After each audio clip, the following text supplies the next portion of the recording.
ഈ കുട്ടി ഒരു സുഹൃത്തിൻ്റെ വീട്ടിലായിരുന്നു.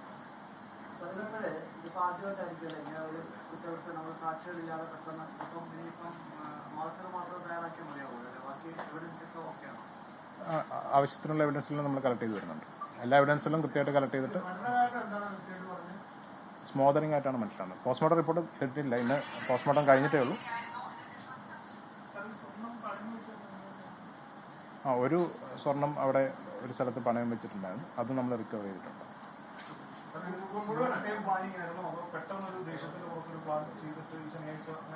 അല്ല, ഈ പൈസ എടുക്കണം എന്നുള്ളൊരു ആംഗിള് ഓൾറെഡി ഇവരുടെ സംഭാഷണങ്ങളിൽ വന്നായിട്ടാണ് ഇപ്പോഴത്തെ അന്വേഷണത്തിൽ മനസ്സിലാവുന്നത്.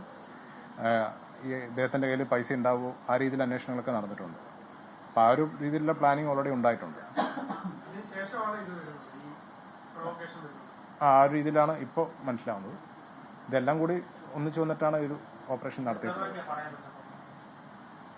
ഏത്? അത് ചെറിയൊരു റിംഗ് അല്ലേ വെച്ചത്, 16,000 രൂപ. ഏതാ പണയം വെച്ചാൽ അത് വിൽക്കുകയാണ് ഇവിടെ കൊടുക്കുക.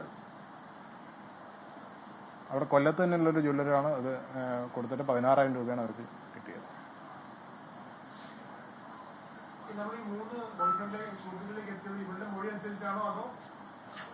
അല്ല, ഞാൻ പറഞ്ഞല്ലോ, പാരലായിട്ടുള്ളൊരു ഇൻവെസ്റ്റിഗേഷൻ ഇതിൽ നടക്കുന്നുണ്ടായിരുന്നു. മറ്റ് സുഹൃത്തുക്കളെയും മറ്റൊക്കെ കേന്ദ്രീകരിച്ചിട്ടുള്ള അന്വേഷണം ഉണ്ടായിരുന്നു. ആ രീതിയിലാണ് അന്വേഷണം പോയത്. പിന്നെ ഈ വെന്റിലേഷൻ കണ്ടാൽ മനസ്സിലാവും, അത് വളരെ തിന്നായിട്ടുള്ള ഒരാൾക്ക് മാത്രമേ അതിൽ കൂടെ കയറാൻ പറ്റുള്ളൂ. കുറച്ച് അംശങ്ങൾ അവിടെ വീണിട്ടുണ്ടായിരുന്നു. ആ ഒരു രീതിയിലാണ് അപ്പോൾ മനസ്സിലായത്. അപ്പം അതിൽ കൂടെ കയറാൻ എന്തായാലും വളരെ തിന്നായിട്ടുള്ള ഒരാൾക്ക് മാത്രമേ കയറാൻ പറ്റുള്ളൂ. പരവറുള്ളവരാണ്.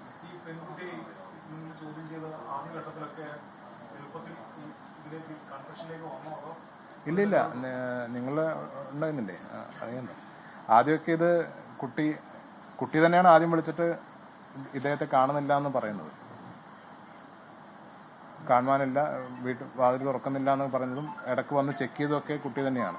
അപ്പോൾ ആദ്യത്തെ ചോദ്യം ചെയ്യലൊക്കെ വന്ന് പരിശോധിച്ചു, ആരും ഉണ്ടായില്ല, അതുകൊണ്ട് തിരിച്ചുപോയി. ആ രീതിയിലുള്ള മറുപടികളാണ് ഉണ്ടായത്. പിന്നെ കൃത്യമായിട്ടുള്ള ഇൻവെസ്റ്റിഗേഷൻ നടത്തി നമ്മൾ മൊഴിയെടുക്കുമ്പോഴാണ് കൂടുതൽ കാര്യങ്ങൾ പറഞ്ഞത്. മറ്റ് എവിഡൻസ് കൂടെ പോലീസിന് കൃത്യമായിട്ട് കിട്ടി. അതിനുശേഷം പറഞ്ഞപ്പോഴാണ് കാര്യങ്ങൾ വിശദമായിട്ട് പറഞ്ഞത്. അല്ല, നമ്മൾ അപ്രഹെൻഡ് ചെയ്തു എന്നാണ് പറയുന്നത്, ജുവനൈൽസ് ആയതുകൊണ്ട്.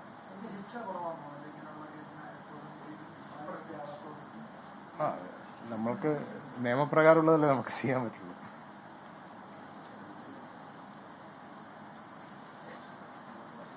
ഓക്കെ.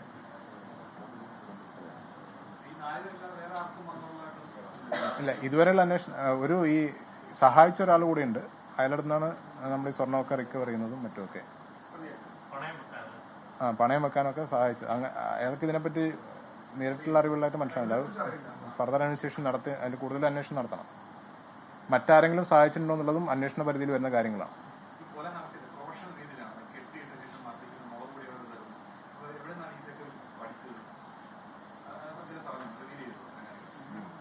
ഇല്ല, അങ്ങനെ ഒരു ഇത് പറഞ്ഞിട്ടില്ല. ഞാൻ ആകെ മനസ്സിലായത് ഈ മുളക് പൊടി വിതറുന്ന കാര്യം അവർ സിനിമകളൊക്കെ കണ്ട് അങ്ങനെ ഒരു ബോധ്യം എന്തോ ഞാൻ പറഞ്ഞല്ലോ, തെറ്റിദ്ധാരണ വന്നതാണ്. അങ്ങനെ ചെയ്താൽ പോലീസിനെ കബളിപ്പിക്കാന്നുള്ളൊരു തെറ്റിദ്ധാരണയാണ്. ആ ഒരു തെറ്റിദ്ധാരണയുടെ പുറത്താണ് മുളക് പൊടിയൊക്കെ വിതറിയിട്ട് പോയത്. അപ്പോൾ പ്രഥമദൃഷ്ട്യാ കാണുമ്പോൾ ഇതൊരു റോബറിക്കാരോ കയറിയിട്ട് ചെയ്തു പോയാലോ തോന്നാൻ വേണ്ടിയിട്ട് ചെയ്തായിരിക്കാം.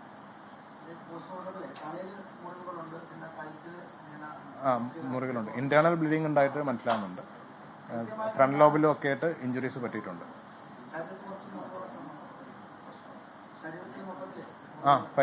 പരിക്കലേറ്റിട്ടുണ്ട്.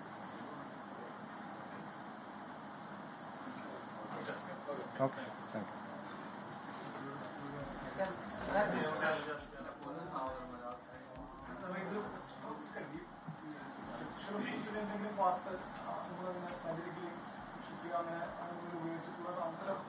അല്ല, അതൊക്കെ നമ്മൾ അന്വേഷണ പരിധിയിൽ വരുന്ന കാര്യങ്ങളാണ്, ഇപ്പോൾ പറയാൻ പറ്റില്ല.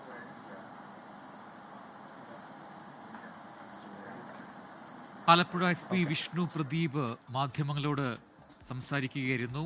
കരുവാറ്റയിലെ അക്രൂര കൊലപാതകം, അതുമായി ബന്ധപ്പെട്ട വിവരങ്ങളാണ് ഇപ്പോൾ പോലീസ് വ്യക്തമാക്കിയത്. എങ്കിലും കൂടുതൽ കാര്യങ്ങൾ ഈ ഘട്ടത്തിൽ പറയാൻ കഴിയില്ല. അന്വേഷണ പരിധിയിൽ വരുന്ന പല കാര്യങ്ങളുണ്ട്. ഇപ്പോഴും അത് കൃത്യമായ അന്വേഷണത്തിലേക്ക് പോയിക്കൊണ്ടിരിക്കുകയാണ്.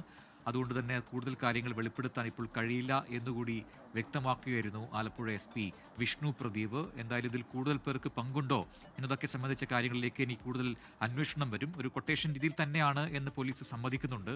അതോടൊപ്പം തന്നെ ഈ കുറ്റകൃത്യം ചെയ്തവർ അത് +1, +2 ആ പ്രായത്തിലുള്ള കുട്ടികളാണ് എന്ന കാര്യം കൂടി ഇപ്പോൾ പോലീസ് പറയുന്നുണ്ട്.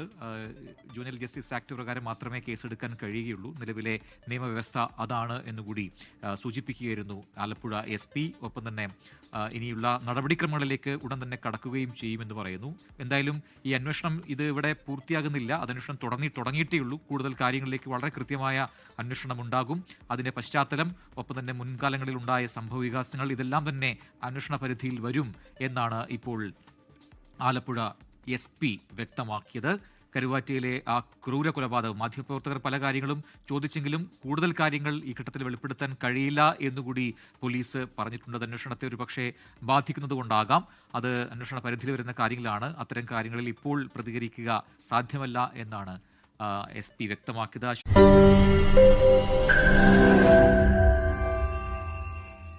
ലോകത്തെവിടെയായാലും ഏത് സമയത്തും 24 വാർത്തകളും ഓഗ്മെന്റഡ് റിയാലിറ്റി പാക്കേജുകളും എക്സ്പ്ലെയിനറുകളും വിശദമായി കാണാൻ ഞങ്ങളുടെ YouTube ചാനൽ നിങ്ങൾക്ക് സബ്സ്ക്രൈബ് ചെയ്യാം.